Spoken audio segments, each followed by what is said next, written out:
पड़ेंगे। गुजरात चुनाव से पहले सभी पार्टियों ने अपनी पूरी ताकत झोंक दी है। इसी कड़ी में बड़ोदरा पहुंचे आप संयोजक और दिल्ली के मुख्यमंत्री अरविंद केजरीवाल ने बीजेपी और कांग्रेस दोनों पार्टियों पर जमकर निशाना साधा।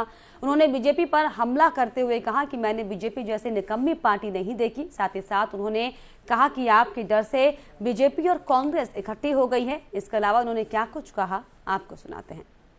अमानुल्लाह खान पे क्या कहेंगे? आप भ्रष्टाचार मुक्त भारत की बात कर रहे हैं। तो अगर किसी ने भी गड़बड़ की उसको सजा दीजिए। मेरे को बीजेपी के ऊपर बहुत दया आती है। उनसे निकम्मी पार्टी मैंने अपनी जिंदगी में नहीं देखी। सीबीआई उनके पास है, ईडी उनके पास है, इनकम टैक्स उनके पास है, पुलिस उनके पास है। उसके बावजूद वो रोज प्रेस कॉन्फ्रेंस करके कुछ इसने ये कर दिया, उसने वो कर दिया, उसने। जिंदगी में कभी केंद्र में हमारी सरकार बनी तो हम दोषियों को जेल भेजेंगे, प्रेस कॉन्फ्रेंस नहीं करेंगे। इसके ये मतलब है कि उनसे काम नहीं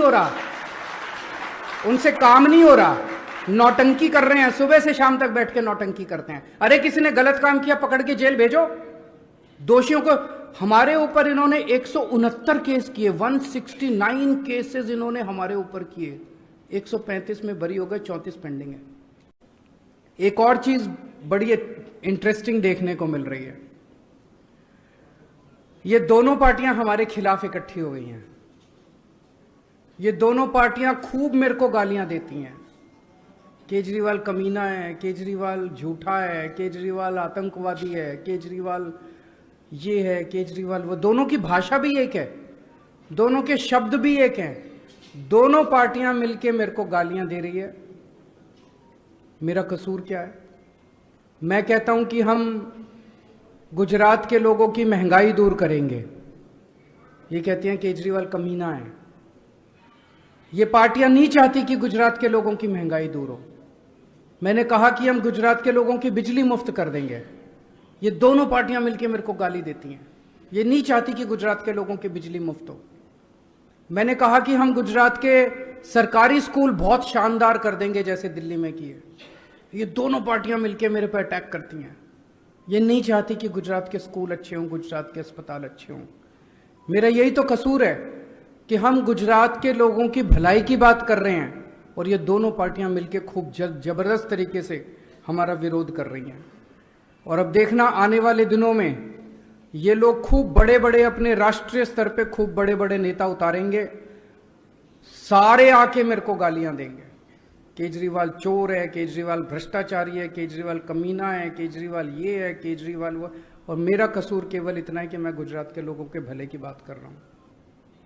पिछले 6 महीने में मान साहब ने जो काम किए हैं पंजाब में, 75 साल में किसी सरकार ने नहीं किए।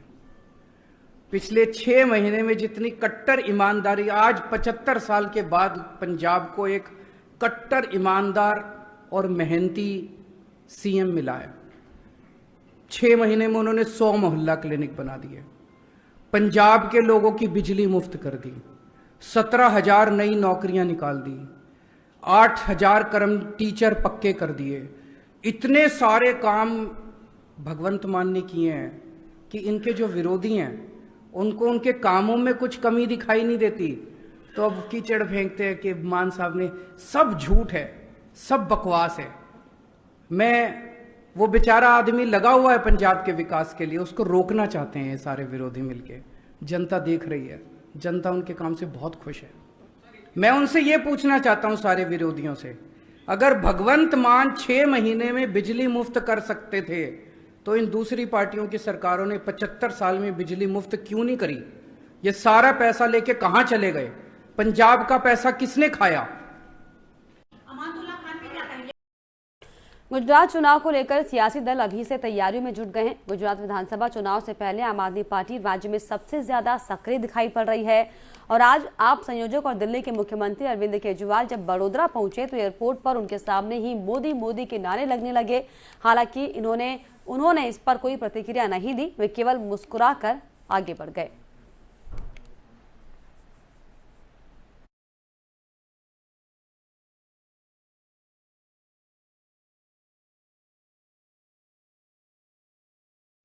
यूपी विधानसभा के मानसून सत्र का आज दूसरा दिन है, जहां पर सदन में बीजेपी और सपा के बीच जबरदस्त तकरार देखने को मिली। एक और जहां सीएम योगी ने विपक्ष पर हमला बोला, तो वहीं नेता प्रतिपक्ष अखिलेश यादव ने सरकार पर जोरदार हमला किया है। ये बढ़ाने का कार्य कर रही है। मेडिकल कॉलेज से उनको परहेज है, हॉस्पिटल की सुविधा से उन्हें परहेज है, और तो और कोरोना महामारी के दौरान पता नहीं नेता प्रतिपक्ष कहां गए थे। मुझे तो लगता है किसी ने, हम लोगों ने तो कभी नहीं देखा उनको बाहर निकलते हुए। 3-4 चरणों में दुर्भाग्य से इंसेफ्लाइटिस आई थी, और उन 4 चरणों में हमें तो आशंका थी कि ऐसा ना हो कि कोरोना कालखंड में 5वें चरण की वो आ जाए तो फिर इनका क्या हाल होगा। लेकिन ईश्वर की कृपा थी कि कोरोना हम लोगों ने नियंत्रित करने में सफलता प्राप्त की। अब देखिए कौन देख रहा है, वैक्सीन तो हम लोगों ने फ्री भी की है, फ्री वैक्सीन है। नहीं, मैं क्या कह रहा हूं ना, हम लोगों ने तो वैक्सीन ली है, नेता हम लोगों ने वैक्सीन ली है। पावर होंगी। एक नर्स ने, एक गर्भवती मां जिसने बच्चे को जन्म दिया, बोतल चढ़ रही थी, गलत इंजेक्शन लगा दिया, उस मां की उसी समय जान चली गई। क्या मेडिकल नेग्लिजेंस की वजह से जानें नहीं जा रही? क्या मेडिकल नेग्लिजेंस की वजह से लोगों की किडनियां नहीं खराब हो रही हैं? ये सरकार जो दावा करती है कि झोला छाप जो डॉक्टर हैं, झोला छाप डॉक्टरों की नहीं दवाई चलने देंगे। ये खुद माननीय मंत्री बन गए हैं छापामार मंत्री। इनके छापों का असर क्या है? इनके छापों का असर क्या है?